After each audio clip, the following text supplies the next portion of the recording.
Here's a little story that I'd like to share. There was a dance last Saturday and I wanted to be there.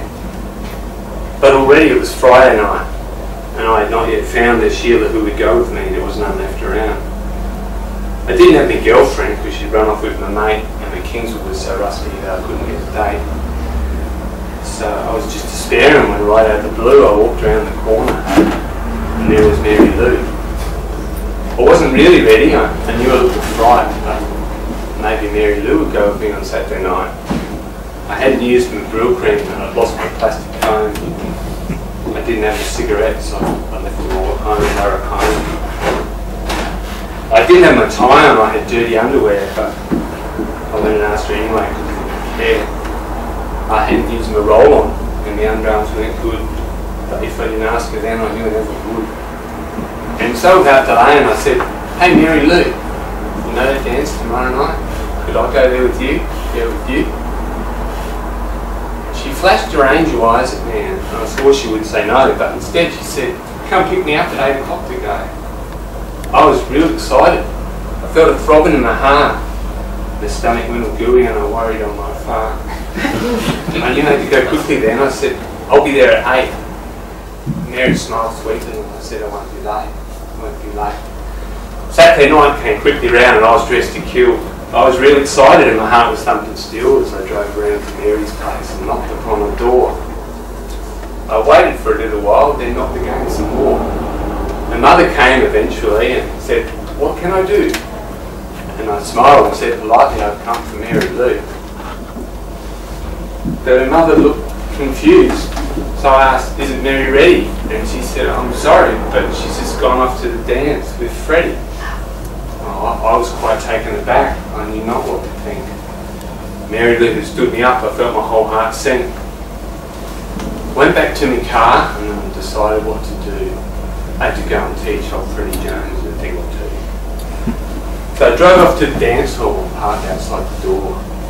And when I opened it, I went inside and stormed across the floor because there was Freddie dancing cheek to cheek with Mary Lou. I grabbed his shoulder, spun around and said, "Well, looky do."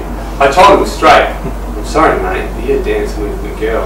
He grabbed my shirt and pulled me close and whispered, "Go to hell."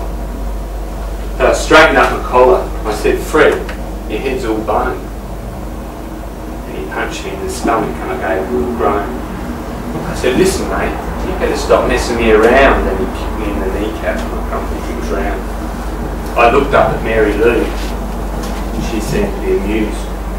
I said, "Fred smells like toilets," and I copped another bruise. I said to Fred, "Your mum's a crumpet and you listen to Peter Coon." He gave me a karate chop and kicked me right across the room.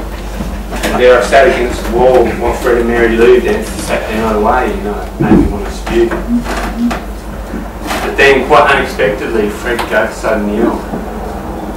Twisted over on his ankle and in a heap he fell. Down he fell. I was distinctly heartened. I felt the spirits rise as I watched Fred's ankle swell up to 3 times its normal size. And then I started laughing as Fred feebly tried to stand. Mary watched him worriedly, offering him her hand. But as Mary Lou bent over to help out Fred in his distress, a massive rip from neck to knee split up her summer dress. And I could hardly see for tears of laughter in my eyes as Mary in her underpants stood frozen in surprise. I was full on laughing. Haven't laughed so hard since Davo pulled his trousers down in Granny Bell's front yard. And Freddie hopping on one leg and Mary in her pants, they came across the hall and made an exit from the dance. They left the band. And I waited in the hall until the band played their last tune. And then I wandered on outside under the faintly clouded moon. My hole wouldn't start, so to walk back home. Took the windy back streets with a lonely office and road.